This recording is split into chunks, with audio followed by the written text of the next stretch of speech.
Woohoo! Hello, and hello to my co-host on this series. I love talking collectibles with Heidi from Costume Co. How's it going, Heidi? Oh, it's going great. I am so happy to be here. This is going to be such a blast. It certainly is. Thank you, everyone in the chat, for joining us on this very special Scarif Live. We usually do these shows on Saturdays, but we had such a good time talking to Megan from PropStore last when was it? Last weekend? Last I couple think of it was a days? week ago, wasn't it? I think it was a week ago Yeah, today. absolutely. So a lot of fun talking about collectibles and some of the items that they are auctioning off. I'm getting, you know what? I'm getting my credit card ready because I want some of those things. I want to add something to my collection back here. So that would be great. Out of all the items that we talked about on your show, Heidi, what would one of the items that you'd be looking forward to having in your collection? Oh, well, as much as I love the Leia costume, I think it would be the Rick Deckard because that's my favorite movie Oh, of all yeah. time. Yes.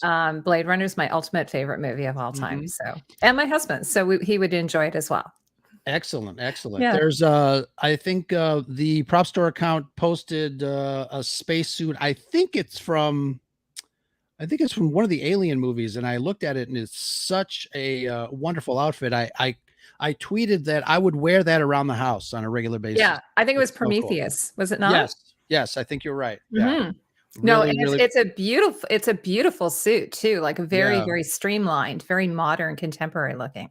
absolutely. And talking about your show, I'm going to drop the audio from last week's show into our podcatchers in order for people to enjoy it. You know, some people are not YouTube people; they like just to kind of listen to the show as they're driving to and fro, and we'll allow them to do that. So we're going to do that with this show as well once we get started. But I wanted to say thank you to everybody in the chat. Thank you guys for joining us on this Tuesday evening. Some of the items that we selected are really cool. I mean, I think all of the items we selected are really cool. And like last time, I know we were looking through the catalog and I was just like, my jaw was on the floor. I was typing up, let's take a look at this. Let's take a look at that. Let's just put it all on the table here. But, you know, obviously we had to kind of narrow it down. There's a couple of things that I'm really excited to talk to Chuck about when we introduce him. But one of the things I'm going to give a quick little preview to our chat about some of the things that we're going to be talking about. And obviously, Star Wars is close to my heart, close and dear to my being. Basically, we've got an X-wing from the Icons company, which I know we all have a little story about Icons, but I'll save that for later. And my friend Kane and I were really fans of the Terminator franchise. Still, I am, obviously. So we're gonna be talking about the T800 bust, Terminator 2 Judgment Day, which is awesome. Really looking forward to that. And it's funny because I mentioned my he's like a brother, like my brother from another mother. We used to do makeup and stuff in high school and stuff like that. And I remember he made himself look like this T800, which was awesome back in the day. I think that's my favorite Terminator movie too. I think I really love it. It's got a lot of action, but it's also really funny. Absolutely. Some of the other items are great. I mean, we're going to be talking about Lucille from The Walking Dead. And this one is an interesting one. I don't know if people remember the failed attempt at a new Superman movie by Tim Burton. And I know everybody remembers Nicolas Cage in the Superman suit. So we're going to be talking about the Superman Lives emblems that were created for pre-production. And I know there's a ton of Lego fans. We have got a very rare look. We're going to have a very rare look at the George Lucas and the Greedo Han Shot First Lego figures. I really have. I've got a couple of questions about these pieces because you see a lot of reproductions around the internet and on eBay and stuff like that, the secondary market. But I want to. I'll ask Chuck regarding these figures. Hopefully, he'll have a little story for us. But I know they're very rare. Very That's rare. some propaganda on Greedo's shirt, by the way. That's been yes, propaganda. That's true. Very. I wouldn't trust so. anything he says. Oh man. Well, let's find out. I have a fun fact actually about his jacket. Just a wardrobe costume note. His jacket is actually exactly the same as the jacket that Luke wears at the end of the first Star Wars movie, the ceremonial jacket. They're both motorcycle jackets. Nice. And then you'll notice that Poe Dameron wears those in the other shows, like in the later trilogy, The Force Awakens. Yes. Yeah. Absolutely. That's cool. And I remember reading a story specifically about Luke's ceremonial jacket. They found it at a thrift store.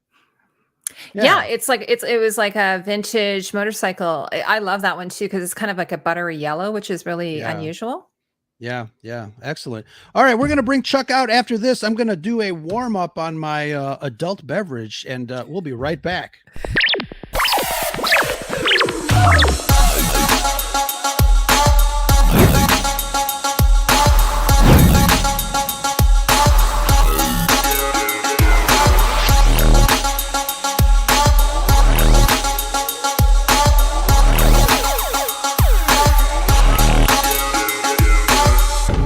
This station is now the ultimate power in the universe.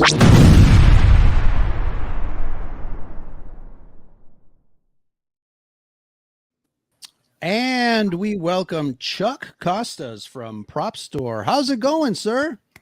Good to be on the show, guys. I know you guys had a lot of fun with Megan. Hopefully I can be almost as much fun. We've got some fun things to talk about today, but thank you all for tuning in and talking props with us. Excellent. Yeah, we are very excited. Heidi and I connected on the internet, and I know, mom and dad always say, don't make friends on the internet, but they were pretty wrong in this case. I have a lot of friends that I've made online. So far. Yeah, so far. Yes. Absolutely. We were fast friends, I was saying. And now look at us. We're just like streaming together, geeking out together, nerding out together. Absolutely. That's the great thing about collectibles. They bring people together. They absolutely do. I think, when I talk to people about not only movies, but, just props and costumes and all that stuff behind the scenes. And it's one of the things that I really enjoy, talking to friends and talking to other podcasters is really the stuff that is far beyond just the story of the films and the movies, because there's so much work that is put into filmmaking before, one frame of film ever gets shot. And I think for me, that is one of the aspects of Star Wars specifically that got me to not only enjoy the movies, but it kind of guided me with career choices. I am a photographer. I am a documentary maker. I do graphics. I edit. So all that stuff that those guys were doing at ILM back in the early 70s, I wanted to learn as much as I could. I read everything about it. I watched all the documentaries. I said, you know what? Besides the laser swords and the spaceships, all that stuff that those guys and women were doing behind the scenes, that's the type of stuff that I want to do as in my career. And my wife tells me I'm very lucky because I haven't worked a day in my life. I enjoy what I do. Yes, well, that's how I feel every day working here at the PropStore. It's a treasure to be able to sort of curate these auctions and see these things, learn new things about movies that, sometimes I knew as much as I thought I knew about them. And now I know I think I've learned more. Yeah, we asked Megan last time if you have to be a little bit of a movie fan, a film buff, but does it make you even more? Do you dive into more stories? Does it give you more appreciation? I do. For what I do for the company, I'm VP of Business Development. So I work with a lot of our studio partners. And as we're talking about different projects, it allows me to dive into the latest seasons of, for instance, Star Trek Picard and Better Call Saul, and watch everything from beginning to end. So I really understand it as the fans out there understand it. And I think it's given me a greater appreciation to be able to focus on those types of things. And as we come to these auctions as well, I just rewatched The Big Lebowski. We have a number of different items from The Big Lebowski in this auction. So it's good to be able to go back, watch that with a different lens on it, and know what props we have, and sort of know that, okay, that's a fake stunt version that they're using there, there's got to be a couple of those crumpled up homeworks because that one's got a rip on it, and then later on it doesn't have a rip on it. So you notice all these little things that seeing the props first gives you insight into that you wouldn't have noticed if you were just watching the movie. Absolutely. I am going to ask you a specific question about Lucille when we get to that prop. Okay. Because I did notice you said that sometimes you notice some differences, and I wanted to ask you about them. Well, I did get up to season 10. I think I was halfway through it. So I don't know if I know this particular episode. I started watching all the way up. I was hoping to get to season 11, but anyway, we'll get to Lucille in just a bit. Absolutely. Tell us a little bit about PropStore. I know you guys are, a high-end auction house located in Los Angeles and the UK. Is that right? Tell us a little bit about more the store. Yeah, I think it's a company that started 25 years ago. Stephen Lane is the founder. It actually started in the UK out of London because there was a large filmmaking industry going on there. Stephen was a collector / hunter that was looking for items, big fan of Star Wars like yourself. And he realized that after these movies wrapped up, he always wondered what happened to this stuff. So he started on his quest looking for Star Wars items. And because Star Wars was filmed in London, he was lucky enough to have found a number of different things that were returned back to the costume rental houses, things that ended up with crew members, etc. But then he realized, making contacts within the industry, that he could get other things from other properties. And that became an online business that he ran for a number of years. In 2007, PropStore opened its LA office, which is where we are today, realizing that most of the studios have a larger presence even in Los Angeles. And so we started working here in Los Angeles. Brandon Allinger, who was our COO, was the one that started that up. I joined personally about 5 years ago, and PropStore got into auctions. As you're calling us an auction house, thank you very much. But we are a combination of online. You can go to our buy now platform at propstore.com, but you can also join our auctions. And this is what we call a multi-consignor auction. We do a large one out of the Los Angeles office here in June, and we'll do another one in November out of our London office.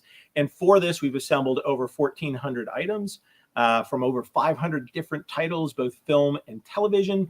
But throughout the year, we also do other things. We have poster auctions. We'll do those twice a year out of LA, and we'll do other ones out of London. And then we'll also do studio auctions, as I alluded to, where we might do a dedicated auction for Better Call Saul. We've got The Expanse that is coming up very soon for that. So throughout the year, we stay very busy and give collectors out there an opportunity to take home a piece of their favorite film or television show. And usually it's the props, costumes, set deck items that were used as part of those productions. So it's very cool and a unique opportunity and a collectible field that frankly hasn't, a lot of people don't even know you can collect this stuff yet. So I think we're out there to spread the word that yes, you can own an actual piece of your favorite film or television show. I love it. It's amazing. Here in Chicago, we have the old Michael Jordan Steakhouse restaurant. It's a 4-level building. He has left the building. Obviously, it's for rent. And Chuck, I need some investors because we need to put some of my stuff in that building and start charging admission to come and see it. Because well, I tell my wife I need another apartment just so I can get stuff out of our house and do it in a place where it's not going to harm anybody. But no, it's great to be able to display these things in your house. If you've got a home theater, if you've got the space, you have the luxury of putting out costumes and some of the larger items. But just for the average everyday person, even if you've got an office, some of these smaller things, such as the Lego figures that we're going to look at here, are great pieces that you can just talk to people about that can sit on your desk and create that great conversation starter. Absolutely. We have a quick question from Megan, one of our friends in the chat, for you. Are there any pieces that you have bought so that you can keep for yourself? What are some of the things that you like collecting? There's a couple things. So one, I guess one of my prized possessions is a whip from the second Indiana Jones film. Nice. Love that one, and that is one that my wife and I sort of agree on. So that Wow, we can display amazing. proudly. That is the true test. Not to say everything. The other thing she doesn't agree as much from. I'm a big Marvel fan, specifically the Punisher. So years ago, and when I started getting back into props, there was an auction selling things from Tom Jane's Punisher movie, and I bought his riddled vest from the very end of the movie that he hangs up when he goes out the door, and that screen matches to that final scene. And knowing that I have that one was just a huge joy. And from this, very frankly, something that even till today I still get giddy about having it in my office. Very nice. Megan said she had something from the Punisher as well. We did, yes. We did an auction for Marvel's The Punisher most recently, and there were items that we offered, including stuff from Billy Russo, which I think she may be alluding to. But yes, the new Punisher was also a great television series, Marvel's The Punisher, and hopefully we'll see John Bernthal back. There's rumors that he might be coming back in the new Daredevil series that's coming out. But and of course, Thomas Jane was in The Expanse, so maybe I don't know if you're going to have any of his costumes in your upcoming we definitely auction. Will. Yes. I'm going to be doing a little bit of tease there. Yes, I'm going to be doing. We're going to do a live stream with Megan about that. We've already worked it out. So she is the Expanse expert on all that. She has been spending months and months going through putting those costumes together, and there are some fantastic things that we'll be offering. But before that, we've got this great auction where we've got, like I said, a bunch of different things from a whole bunch of different properties. So the great thing about our auctions, I also want people out there to know that we do think about, yes, not everything that we talk about today might be, tens of thousands of dollars or thousands of dollars, but there are items that are in the hundreds of dollars and or low thousands of dollars that hopefully are collectible and affordable to more people out there. We don't pride ourselves on just being the quote unquote high-end auction collectibles market, which only caters to folks that are millionaires or billionaires.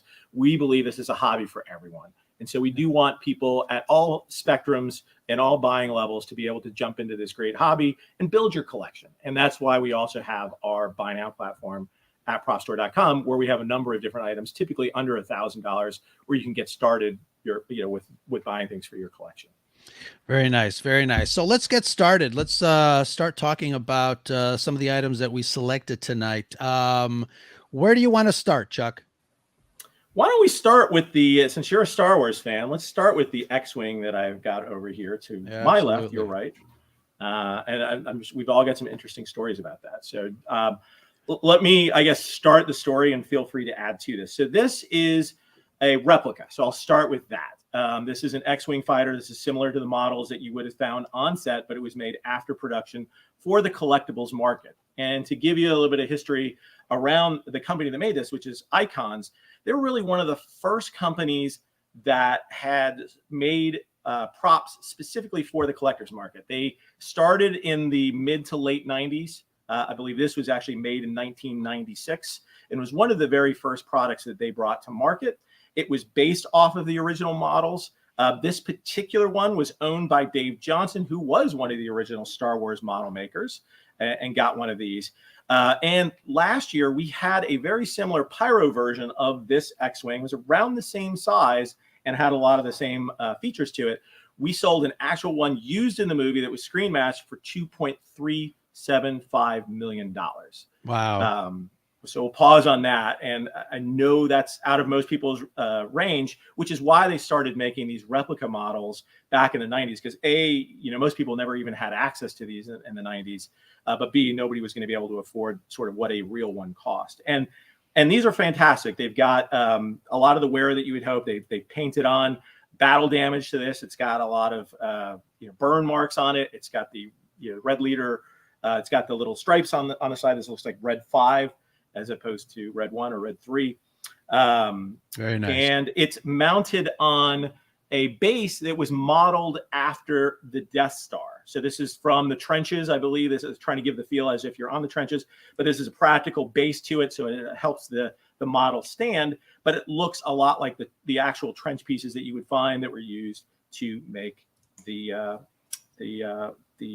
Death Star back in the day. Very nice. And this is actually the first time I'm seeing this item in relationship to anything else. I usually see it, solo, no pun intended, but it's actually bigger than I imagined it to be. Well, and this, like I said, there are different size models. There are smaller ones that they would have used on set, and those are usually kit model. You would have seen them build this. This is the size of the one that we sold last year, and I would imagine there was even larger ones of it. So from a collector standpoint, they chose the right size to have a great presence to it. It's probably, I'm thinking about 18 inches long and about 14 inches wide, if I can do my math correctly here. But it's a beautiful piece. And in 1997, if you were a fan of going to the mall, you may have seen one of these at Sharper Image. At least that's where I started seeing these types of things. Back in 96, 97, when they were relaunching the Star Wars films, you started seeing a number of different Star Wars collectibles or high-end collectibles coming out. The other thing that we have in the auction is one of the elusive concepts replicas of the Han Solo and Carbonite, which is also a very incredible piece. And we've got a great example of that in the auction as well. But this came with, you could either buy the X-Wing or the TIE Fighter. We actually have both of them in the auction itself. And this one was numbered number 1200 out of 1977. Nice. And so that was obviously 1977, the year that they launched Star Wars. So they thought that would be kind of neat. What's interesting when they make these numbers up, though, it doesn't mean that was number 1200 that ran off the press, so to speak. Sometimes they would arbitrarily choose numbers, or if people requested different numbers, they might run them out of order. So there's no guarantee that Icons actually made all 1977 of these. In fact, I don't believe they actually did. So there's probably fewer than that are out there. Chuck, I have a question for you. Who's in the cockpit? Mm-hmm. Is it Luke? let me get my glasses on to look. I know it's far away, but I believe it probably is Luke. It's definitely got the orange jumpsuit, and it's got the Rebel helmet on there. I can't see the face on it because he does have his mask on as well. So I think it could be Luke. I think it's up to your imagination. You choose your favorite Rebel pilot in the cockpit, but they do have a little guy there in the cockpit there. Yeah, it looks like, and they've mounted it to a nice base of some kind, like a shiny lacquered base. They did, and there's actually it's down off to the side, and Charlie, I don't know if you can pan down to that, but they actually have a acrylic case that goes on top of this, so it can keep it from gathering dust and protects it. But the black base, you can actually put. It comes with a plaque, which this one is still unused, and that it still has the tape unstuck on the back of it. So if you wanted to, you could mount this to the bottom of it, which is what some people did, but some people just kept them in their mint condition. And it also comes with the original paperwork, which is also great to see, including the vault, this was volume number 1. So this was an early, as I said, Icons came out with a number of different replicas over time. They worked first with the Star Wars franchise, then they moved on, did things with Jurassic Park. They did things with the Terminator franchise. And ultimately they planned to do a lot more, but there are some stories about Icons that we can probably get into, and I've got my own personal. But this comes with the very first issue of the Vault, so that tells us it's early.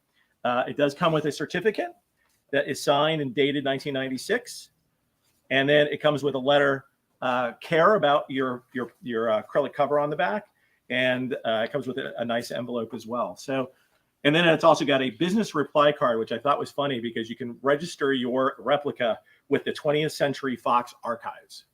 Oh, very cool. Not sure you could still do that nowadays, but I thought it was interesting to make it super official that you are the owner of a replica prop. Very nice. That's a good point because Ro, I hope you don't mind me saying this, but someone in the chat, Skywalker's Academy, says, I'm always suspicious of the Star Wars memorabilia. I know Lucasfilm doesn't get rid of anything, so I wonder how much of it is hot. So you guys don't. Well, I can talk a little bit about that. Okay, I would say so let's talk about especially in 1977, and I think this even holds true to somewhat today, is that pieces in 1977, they didn't know this movie was going to be big when they made it. And when they typically, even today, when they're done with the production, they are looking to get rid of things off of the set. So you can call it hot, but in many cases, as with the Princess Leia dress, it may have been given or taken by a cast member just because otherwise it was going to be thrown out into a dumpster bin. Now, an X-Wing model like this may not have been, and I would say a lot of them probably ended up with the model makers themselves, people that were working in that department. But a lot of the stuff they didn't retain. Lucas obviously does have an archives. I think they still do have some stuff from Star Wars, but they didn't try to retain everything, especially from that first movie.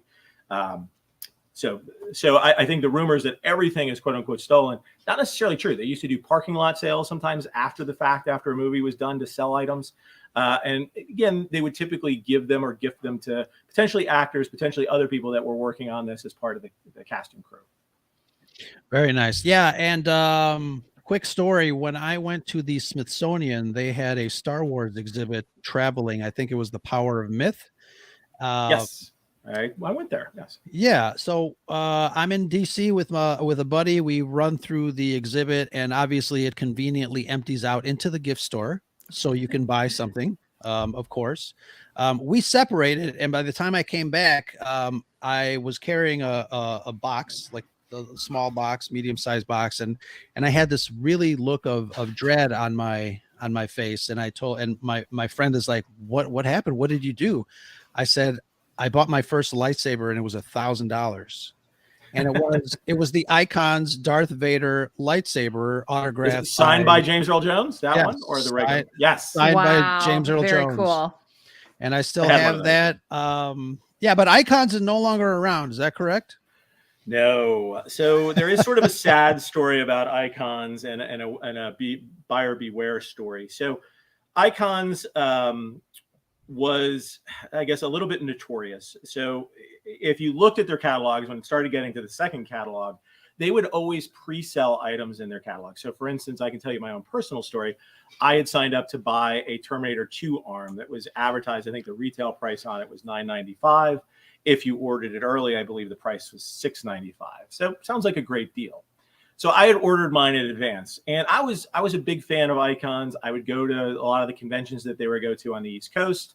I think I went to the Chiller show, and they had premiered some items such as a Rocketeer helmet that they planned on making and other things.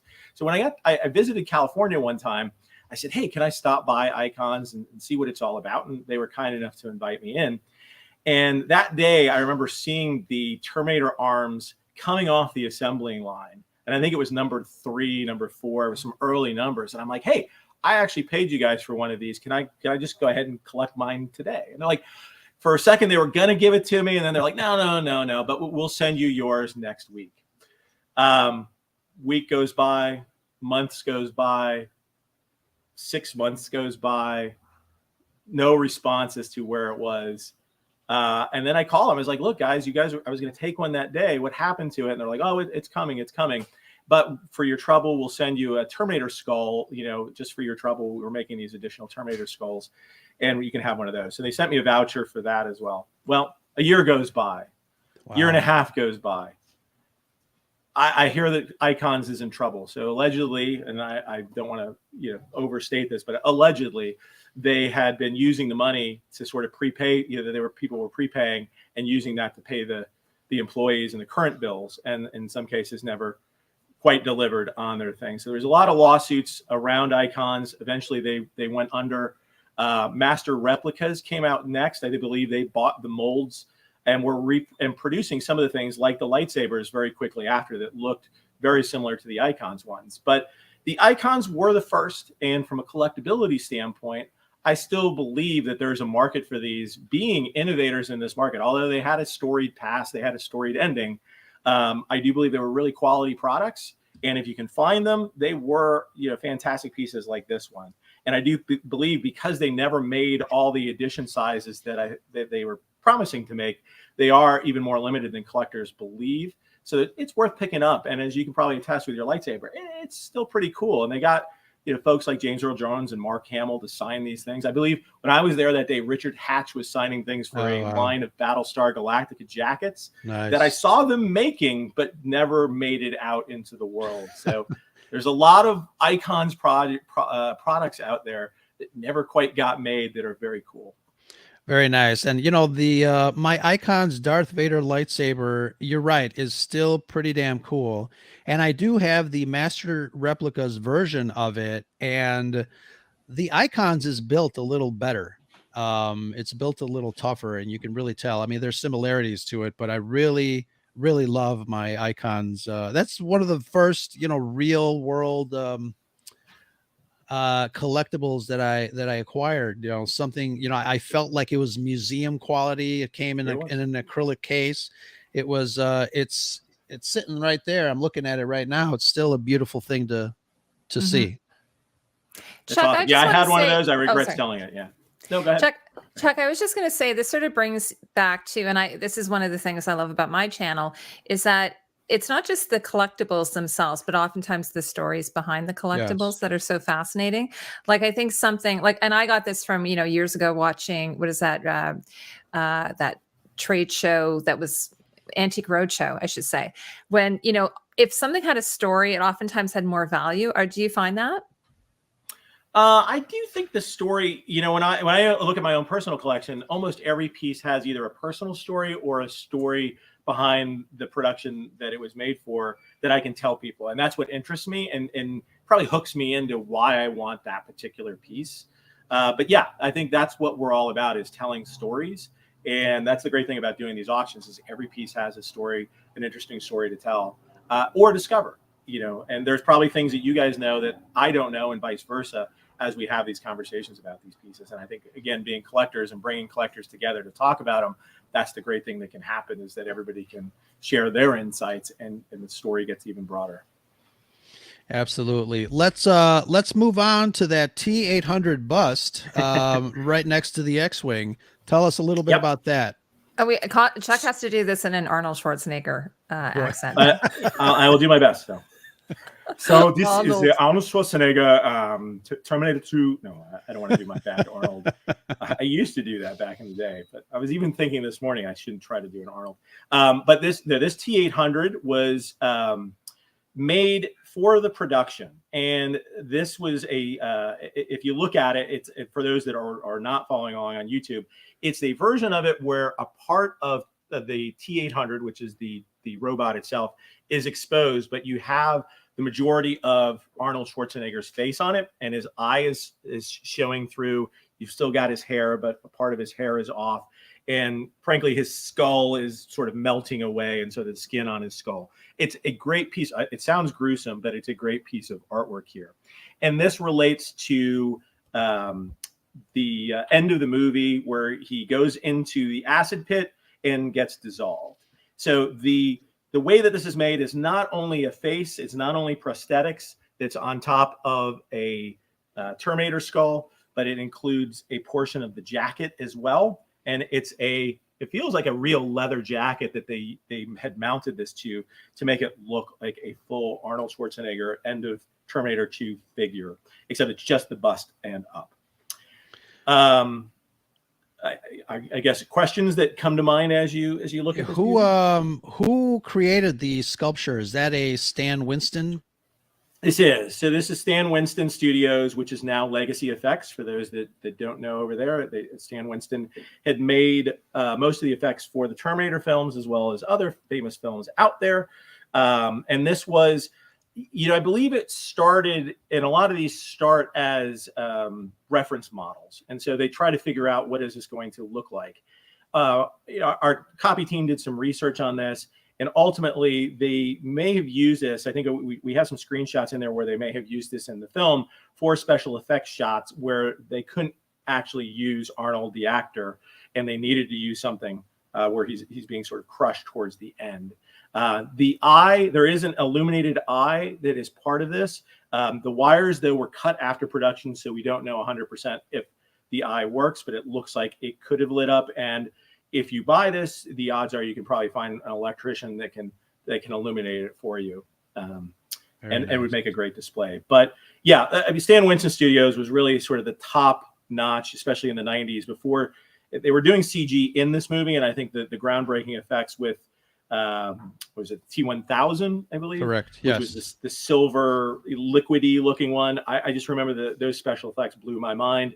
But the things that they were able to do with the T800, were miles above what they were able to do in the first Terminator film as well. So this, I think as a film, I think Heidi, you had alluded to this in the beginning.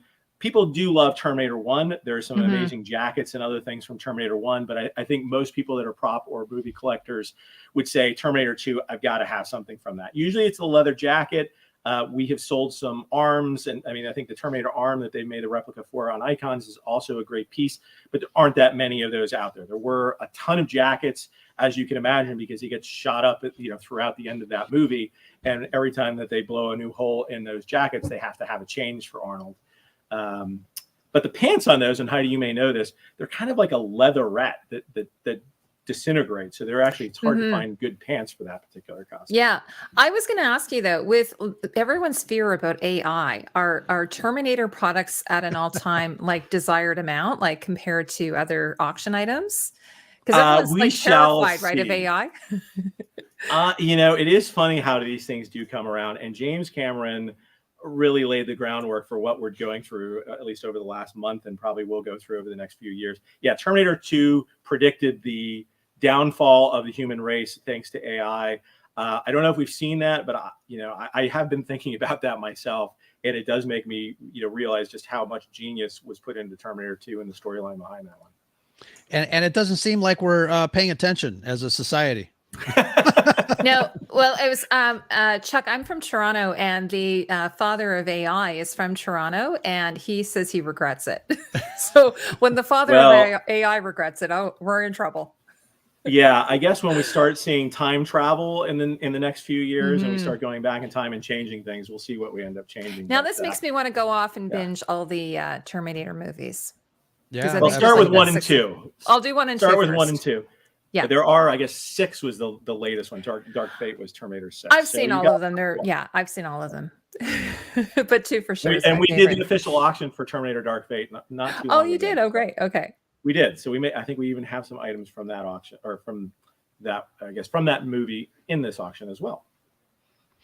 Is the bust, does it from the video here, it seems a little smaller than human. Can you is it kind of full Arnold size? Put your head next to it. Yeah. Yes. Yeah, if I go down like this, okay, the shoulders don't look as broad as you would expect Arnold to be. So I would say from that perspective, no.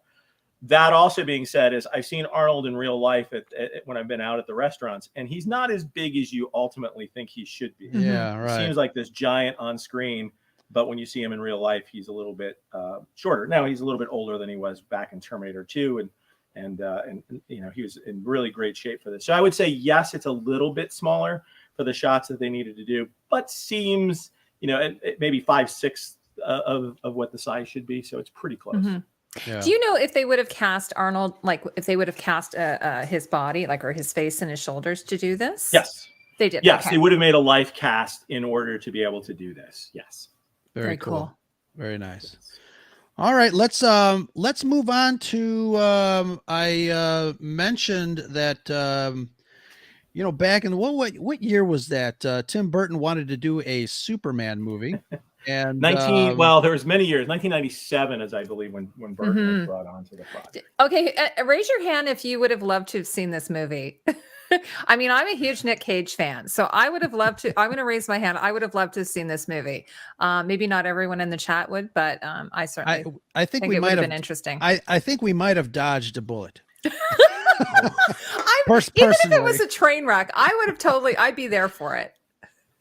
Well, I've read, and I have not been to the latest Flash movie, but I do believe there is a bit of a MacGuffin in there where Nicolas Cage makes a cameo appearance as a certain Man of Steel. So I need to go out and see if that is true. Yeah, but I believe they have paid homage to this in the latest Flash film. Yeah, and we were talking about that with Megan last week too, because we have we have Batman. We have the Michael Keaton Batman in the new movie. And of course, you have his costume in your collection as well. So we have 2. We have a Batman 2, okay. 1 and a Batman 2 up for sale. Yes, that's correct. Very cool. So let's talk about these emblems. I was reading a little bit on your website. They were produced for pre-production, costume fittings, that sort of thing. Tell us a little bit about these emblems. Sure. So to go back a little bit in history, so Kevin Smith was hired on. Kevin Smith that did Clerks and a number of other movies was hired to write that. Now he's a big comic book fan. He's written for comic books, and so he had written the original screenplay, I believe, for Superman Lives. And people that know, there was a lot of conditions, and the storyline was very frankly a little weird. It cast Brainiac, and it had these. I think it was. There was like a battle with a polar bear at the Fortress of Solitude. I don't know. They had all these weird things that he was asked to add. I think they brought Tim Burton into the project later on in 1997. He agreed to make it. And these emblems, there was a documentary that was made in 2015 about the making of this film, because it was so storied, because it was so weird. And I've actually seen some of the I guess concept drawings from an artist friend of mine, and they're even weirder. They're like a very organic planets. There's a lot of talk about the fact that they were keeping at the end of the movie, they were thinking, hey, we got to sell toys out of this, so we need to make sure we create it. So people's thoughts were all over the place about what this project was supposed to be.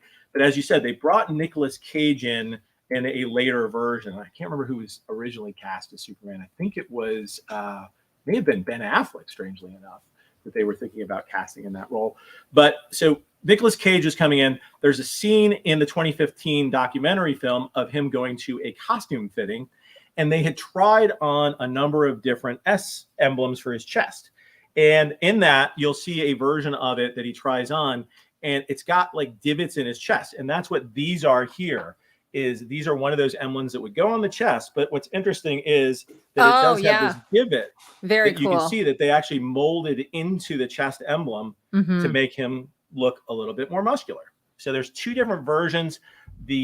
On each of these, they have different colors. This is kind of a yellow. This is kind of an orange. This has a black outline. This doesn't. So they tried different versions. Chuck, sorry to interrupt you. Are those made of like a rubber or like a PVC or something? They're not PVC. It's a very flexible rubber here, but it's a very heavy rubber. Sure. And even on the outside, this is a different layer than what they put on the inside of it. So that would have been fused to whatever his eventual costume would have been, I gather. Yes. Okay, very cool. Yes, and that's pretty typical. The ones that they use for the current movies, they usually have a layer of rubber sort of mounted. They're actually sort of put into the fabric as well, so they usually do have a rubberized texture to them. They're not as heavy as this particular version, but it's the same principle as what they would do, or they have been doing with some of the more modern ones. Here you can see they were sort of worried about the joint and trying to make that as pronounced as possible, so they kind of split it to make sure that they could do that. But each of these was a little bit different, and these metallic versions are actually made of a different substance. So this is a harder substance, a harder plastic that they would have. And on the back, this one's sort of more of a black, or this one says sort of silver, but they would put different writings as to what they were trying out here. So they tried a number of different concepts with this. I don't know if they ultimately ever did land on the final design for Nicolas Cage's costume. But when I was looking at that documentary, I always thought to myself, I'm like, the best thing about that movie are those Superman emblems, very frankly. And if I could have some of those, that would be the thing to collect from this movie. And lo and behold, they show up here at PropStore. It seems weird that those metallic ones would be used on the costume, though. They're so rigid. Yeah, I was gonna ask. I mean, there was no contour to the chest. I mean, I might need some divots in some of my clothing to make me look a little more muscular, but that's another story. Yeah, keep in mind that there are two parts of the costume. So there's the chest emblem, and then there's the cape on the back. And so at the time, the other thing to keep in mind is that The Death of Superman was a very popular comic book that had just come out, and that this was based off of. And as part of that, there was a character named Steel that I believe he may have gotten his own. I think, was that the one with Shaq in it too? But there was another character named Steel. So they did a Steel version of Superman's costume or look for that as well. And so those may have been inspired by what was going on in The Death of Superman, or the rebirth of Superman storyline that was going on in the comic books around the same time. Did you guys did you ever get a copy of the script in your collection? Like, has that ever appeared anywhere, that to your knowledge? I'm Or trying to was- think if I think we probably have, because again, one of the illustrators that was working on it, he would have had a copy of that That'd be in so order cool. to be able to do that. But I never read Mhm. it. It would be kind of interesting. And there are rumors, there keep being rumors of how it may live on in the future. I think they tried an animated version of it. They may have actually made the animated version. I think they were talking about bringing Nicolas Cage in to do the voiceovers for that, and that may have happened. But as I said, I'm interested to see the new Flash movie, to see what homage they play to this particular moment in Superman history, the Superman movie that never was. Interesting. Yeah. I remember I bought 10 of those black bagged Death of Superman comic books because I was going to finance, the down payment of a house when I grew up. But that never happened. Superman came back to life, and the rest is history. Well, they're starting to come back. If you get them Yeah. graded and they're 9.8s, you might have a few bucks there. Chuck, who is your favorite superhero of all time? Am I putting you on the spot by asking you that? Oh, you are really putting me on there. I was always a Punisher fan, but I would say Wolverine is also Okay, a great. favorite of mine, and we do have Wolverine claws in this auction Yeah. as well. Are you a Hugh Yeah. Jackman Wolverine I did. fan? Okay. I liked Hugh Jackman's rendition of Wolverine. I was very excited when those X-Men movies came out and continue to come out, and looking forward to seeing him in Deadpool 3. Mm-hmm. Absolutely. Excellent. All right. So moving on, we are going to go to the small screen and talk a little bit about Lucille, that wonderful, horrific bat that obviously generates fear. But let's talk. Fear a of the little Walking bit about Dead. Is that what Lucille, you're the saying? That's the Walking wrong Dead, series, but yeah. So this is Lucille here. This as I sort of stopped with season 10, but I believe this was from an episode in season 10 where Lucille gets split in half, and it's hard to see because this has been mounted to the board. But Lucille has, as most people know, Lucille has these barbed wires, which is what the scariest part. When we first see Negan introduced in The Walking Dead, it is a signature weapon. But when Lucille gets broken, Lucille gets cracked in half. And I don't know if you guys can see that, but this is really, it's half a bat. So this is this. Supposedly this was one of 3 that the prop master made for this episode. The great provenance on this is that it is signed by the prop master over here. It says prop master at the very bottom here, so you know who it's from. There's a special blood splatter effect, which anybody that has watched the show, that's usually where it ended up happening when Lucille came out. And it's just mounted on this board for display purposes. So you could also flip it around and show the split side of it if you prefer, but I prefer the sort of darkened regular finish that you see on this side of the bat. Mm-hmm. Yeah, I was going to ask you because the picture on your catalog has the split version up, and yes. I wasn't a Walking Dead show watcher, but I do remember images of Jeffrey Dean Morgan coming out with the bat, and it never seemed split to me. But again, I didn't watch the show, but I know a lot of people. I vaguely remember that. Yeah, that he smashes something and Lucille does get damaged in season 10, but it's been in such a while that I can't remember. It's fully intact in the scene with like when they're all in a circle. That if I don't want to do any spoilers if anybody hasn't seen, but it's from the comic as well. But I have a question, Chuck. So is that actually it's an actual wood bat, or is it some other fabric? Yeah, and is it actual barbed wire? It's yes and no. I think the barbs have been dulled. Okay. But even with my gloves on there, if I run my fingers over it, a little bit of pickup from this. But it is a safer version of barbed wire. Yeah. So they might have had a rubber version, or one with rubber or something for the actual action scenes. But for now, I have a question for you, and this is something that I've seen come up in auctions. They oftentimes use the word hero. What does that mean when something is a hero? People probably they probably have different definitions for it, but I'll give you my definition. Sure. Hero is intended for close-up shots. So, if I guess a lot of times they'll refer to hero or metal, let's say Wolverine's claws. There were different versions of Wolverine's claws. There are metal ones, and they would call those hero, in that if you ever did an up-close shot, they would do it. But for regular shots, most of those are made out of resin. They're painted resin. And then the stunt version of those might be a painted rubber.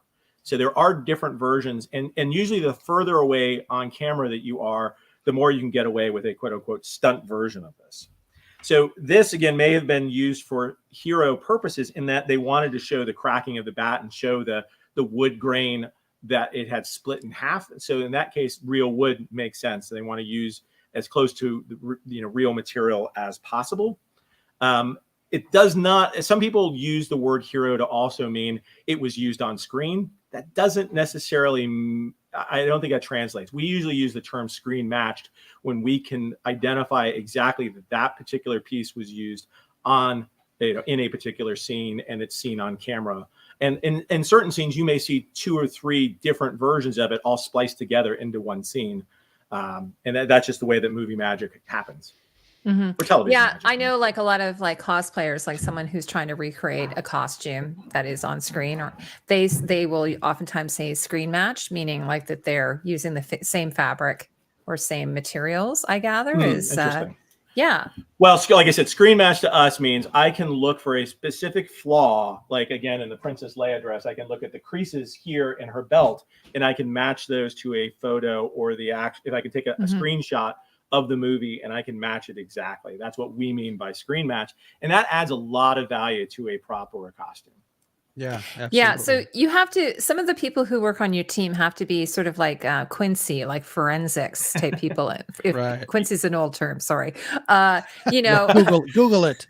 Google it, everyone. I remember the botulism episode of Quincy. Yes. So you have to do a lot of forensics in a way. You have to do a lot of investigation, like Nancy Drewing type thing to sort of, hey, like, like, again, back to you're trying to tell a story here. This is, as we match this up to the camera or what's on camera, we know for a fact that is actually Leia's screen match belt. And it's also a due diligence thing, isn't it? You guys have to do the research and make sure that it is what people are purporting it to be.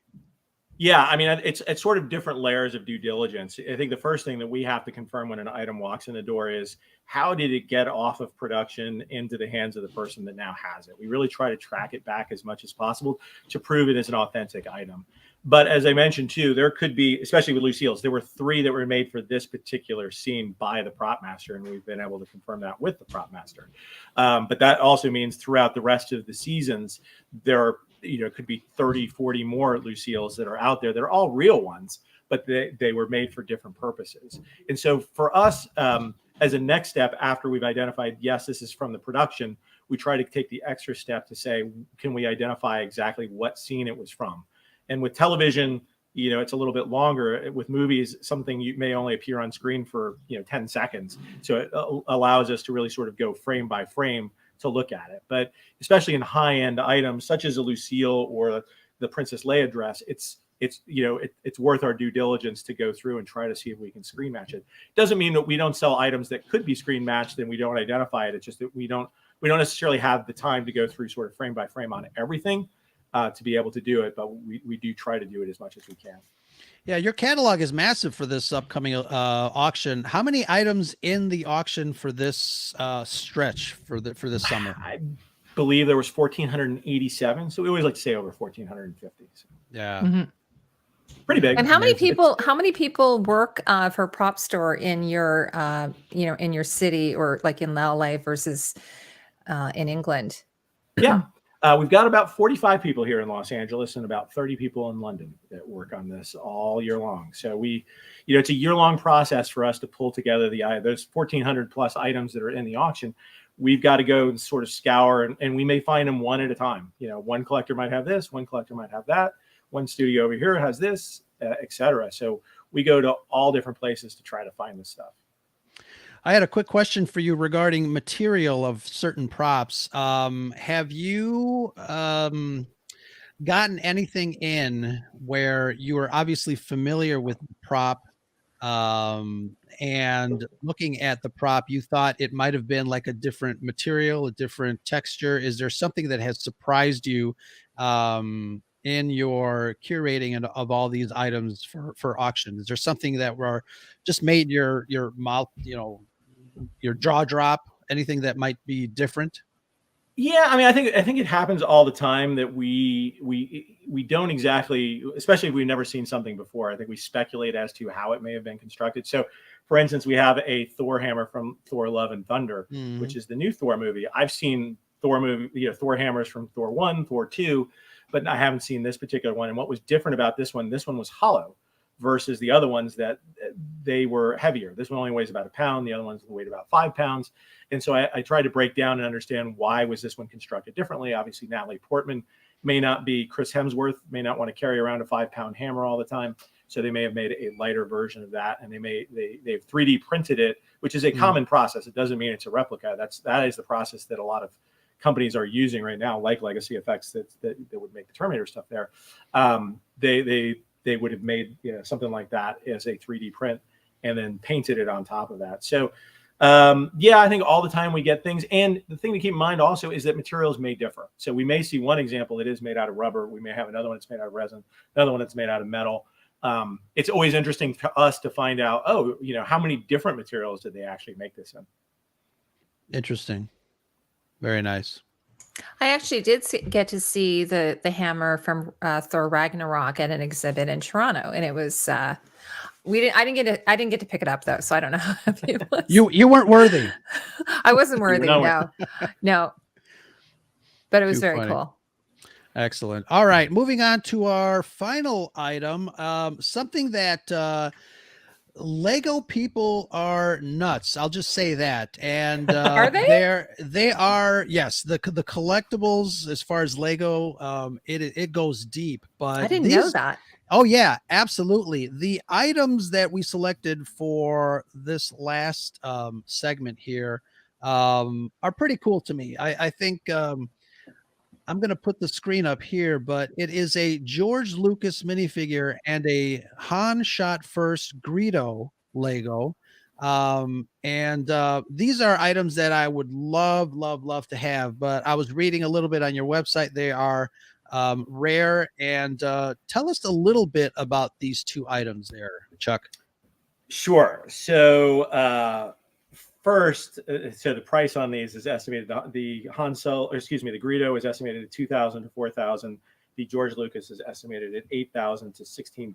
So I'll even start there. So they are very expensive toys, but they're not your average toy. So as is typical in the toy world, there are toys that frankly never make it to the actual market. Lego especially, I think, is known for making some in-house things. These allegedly were made for employees / people that worked in the Denmark office, and were not necessarily made for public consumption. I don't know if they had George Lucas's permission to use his likeness here for this, but my gut is that they used, they made a limited amount of these and were never intended for resale in that regards. So they are super limited. I don't know exactly how many were made, but probably not many of them have ever surfaced for public sale. But if you are a Lego completist, if you are a Star Wars figure completist, if you like sort of prototypes or as they call them, bootlegs, these would be right up your alley. The George Lucas is fantastic, and then it's got his full beard on it. It's got his gray hair, great likeness of it, but he's a Lego. And he's does he actually own that sweater though? Does he own that checkered sweater? After this show, I have to go and see if I can find a picture of him wearing it. I'm sure they modeled it after reality in some way. And I don't know. Greedo was wearing down. It might be a plaid shirt, actually. Maybe it's not a sweater. Yeah. George likes to be comfortable. He's actually blue on the back. So he is. Okay. If there's only the design, which is like a red cross pattern on the front, that is only seen on the front of the shirt there. So it would be odd if he had an all blue and only had the pattern on the front of it. So now, I doubt Chuck, that is there a security guard checking your pockets before you leave so that you don't put those in your pocket?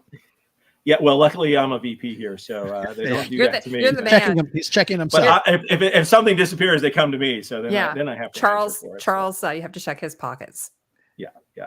No, I'm sure Charlie's, I think he's all good. He's got his fill of Star Wars action figures, I'm sure, at home already. Yeah. So Now, you're what about Guido? Oh, sorry. go yeah. ahead. I'm No, running yeah, I out was of going to ask. Heidi mentioned that there's some propaganda on Greedo's shirt. Obviously, Yeah. the fun tongue-in-cheek controversy of who shot first, Han or Greedo. But Yeah, this appears to be. It says, Han shot first, or I think this is a little bit of a dig at Mr. Lucas in that the special editions clarify who shot first, which was Greedo, not Han. But in this case, they are sort of tongue in cheek, making fun of that. And Greedo is wearing this cute little shirt on his figure. But why that doesn't make Greedo worth more than George Lucas, I don't know. I'm not the consummate Lego collector myself, but I think they're both cool. They're unique, especially if you're a Lego collector and a Star Wars collector. You're probably not going to get a chance to own many more of these things. yeah, those are great. You had mentioned that a company in Denmark created these. How many of these particular Lego in Denmark, I believe. Yes. Yeah. How many Billund, of these Denmark, were made? I do not know the exact number of that, and So they may we not don't know. disclose it because there wasn't necessarily a print run. It may have just been some one-offs that they made for employees. So we don't know exactly how many exist in the world. Not that I'm aware of. No. Wow. Well, we've never. what does Greedo have on the back? Is it just plain? He is just. It's basically a black shirt on the back, and Oh, sure, pants okay. Continue. So not too much different on Greedo's It's back. so party in the front. Party in the front on both of these guys. They spent more time on the front than the back. Wow. I still love it. That's so great. Yeah. That's But fantastic. they're about maybe 1.25 inches tall. So Yeah. It'd be not fun quite as big with as George. traditional Star Wars figures. You could make George hold like different weapons from Star Wars and stuff like that. No, George would not do that. He wouldn't. Maybe a He would lightsaber. hold. He would hold. What's his name? He would hold Han Solo's blaster? Grogu. Yeah. He loves Grogu. Yeah. Well, I don't know if they made a mini Grogu. Most likely not. Maybe George Lucas holding Grogu would be nice, but Yeah. How much would that be worth? Yes, absolutely. Priceless is what that priceless. It would be Yep. priceless. Yes, absolutely. Absolutely. Hilarious. Chuck, thank you so much for sharing these items from your auction. This has been such a blast. And Heidi, any final questions before we let Chuck put these things away? Sure. Well, Chuck, I think what Megan told us is you're pretty much finishing up where you are there, and then you're going to be moving everything. We are.